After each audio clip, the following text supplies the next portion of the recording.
안녕하세요. 라운시우터입니다. 오늘은 율법과 믿음의 차이라는 제목하에 말씀을 나누겠습니다.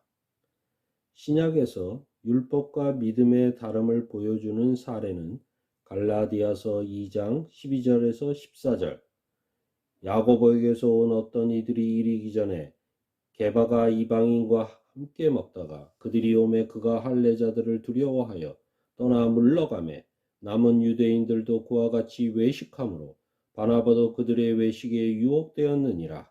그러므로 나는 그들이 복음의 진리를 따라 바르게 행하지 아니함을 보고 모든 자 앞에서 게바에게 이르되 내가 유대인으로서 이방인을 따르고 유대인답게 살지 아니하면서 어찌하여 억지로 이방인을 유대인답게 살게 하렸느냐 했노라.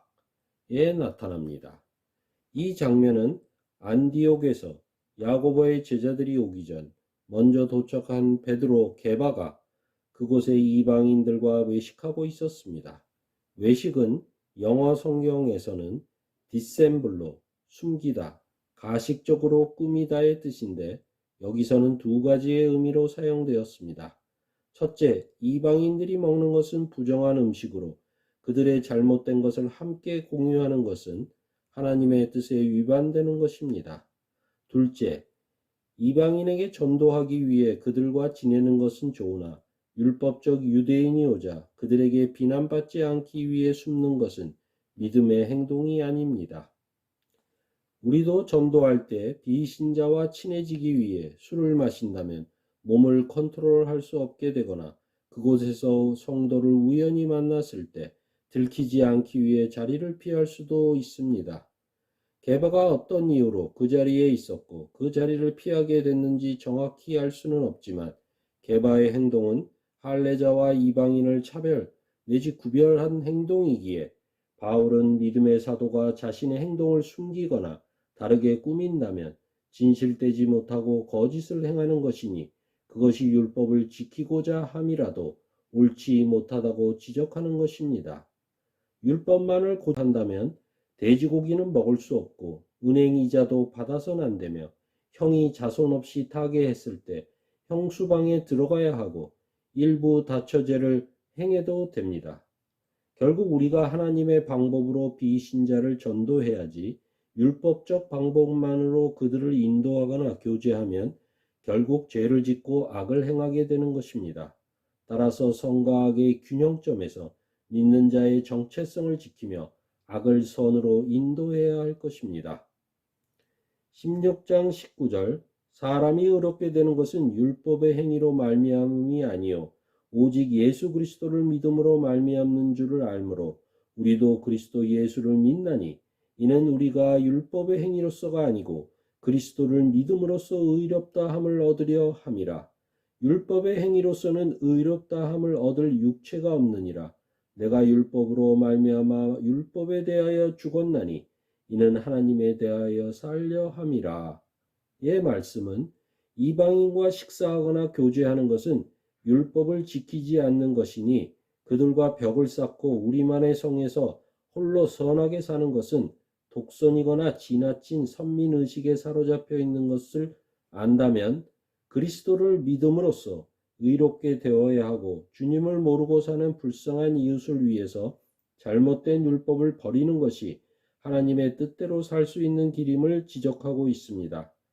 따라서 율법은 주님의 뜻대로 선하게 살기 위한 수단이지 목표가 되어서는 안 됩니다. 따라서 믿음의 행동이 주님 보시기에 합당한지를 기준 삼아 분별력을 갖고 성도의 생활을 해야 할 것입니다. 디모데전서 1장 8절에서 11절 그러나 사람이 율법을 적복하겠으면 율법은 선한 것인 줄 우리는 아노라. 알 것은 이것이니 법은 옳은 사람을 위하여 세운 것이 아니요 오직 불법한 자와 복종치 아니하는 자며 경건치 아니한 자와 죄인이며 거룩하지 아니한 자와 망령된 자며 아비를 치는 자와 어미를 치는 자며 살인하는 자며 음행하는 자며 남색하는 자며 사람을 탈취하는 자며 거짓말하는 자며 거짓 맹세하는 자와 기타 바른 교훈을 거스르는 자를 위함이니 이 교훈은 내게 맡기신 바 복되신 하나님의 영광의 복음을 쫓음이니라. 에서 율법의 필요와 적용에 대해 말씀하십니다.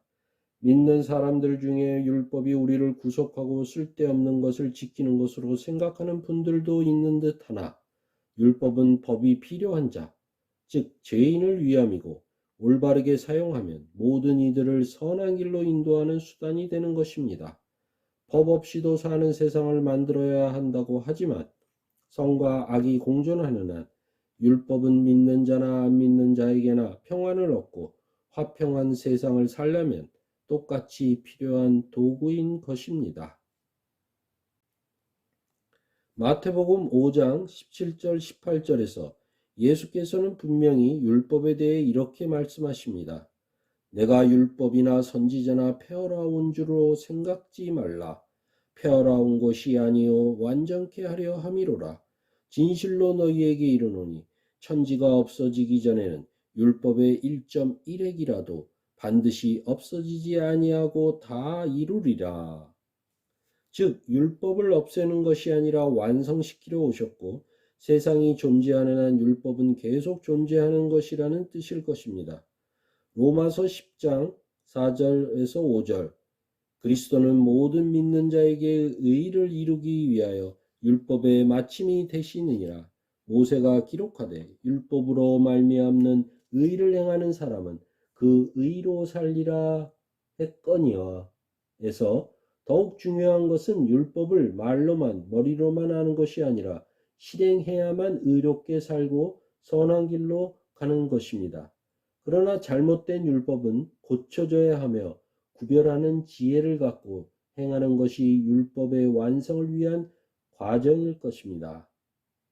주님, 우리가 주님 뜻대로 살고자 노력하나 세상 속에서 이방인들과의 만남은 어쩔 수 없는 것입니다.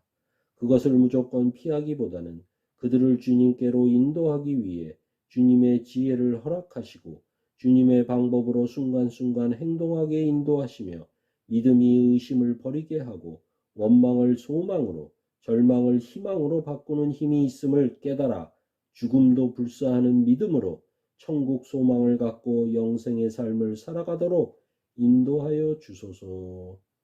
아멘. 오늘은 율법과 믿음의 차이라는 제목으로 말씀을 나누었습니다. 감사합니다.